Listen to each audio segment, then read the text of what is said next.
Why we have to do pranayams daily? हम लोग तो रोज सांस लेते हैं, रोज अच्छे से एक्सरसाइज करते हैं, फिर हमें बैठ के प्राणायाम करने की क्या जरूरत है?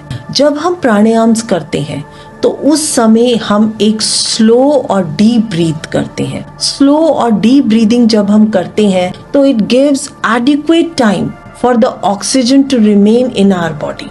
अब प्राणायाम के क्या क्या फायदे हैं? सबसे पहला फायदा, ये हमारे लंग्स की इलास्टिसिटी को इंक्रीज करता है, मेंटेन करता है। दूसरी चीज, हेमोग्लोबिन, ऑक्सीजन की मात्रा हमारे शरीर के अंदर बढ़ाता है, क्योंकि जब हम कुंभक करते हैं, रिटेंशन करते हैं, तो ज्यादा समय ऑक्सीजन की मात्रा हमारे शरीर में रहती है। थर्ड, जो rhythmic up and down movement होता है ब्रीदिंग के समय डायफ्राम का, उससे हमारे एब्डोमिनल जो मसल्स हैं, जो एब्डोमिनल ऑर्गन्स हैं, उनकी मसाज होती है। लिवर की मसाज होगी, पैनक्रियाज की होगी, स्प्लीन की होगी और बाकी सब ऑर्गन्स की एक मसाज होती है।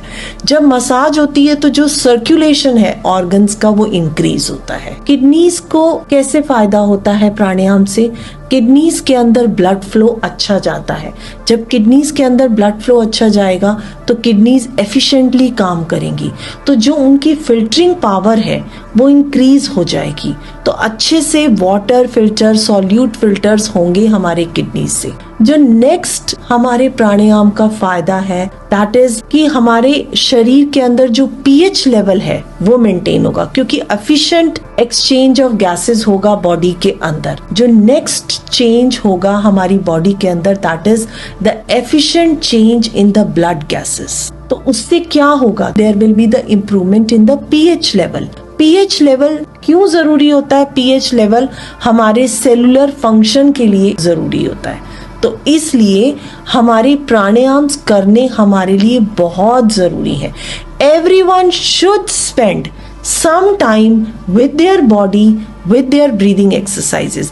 ब्रेन के लिए ये एक टॉनिक की तरह काम करता है। प्राणायाम is not only breathing exercises. You will develop a new heart, a new life, a new view of universe, a new mode of thinking. So always try to make a routine that morning you have to spend some time with your breaths.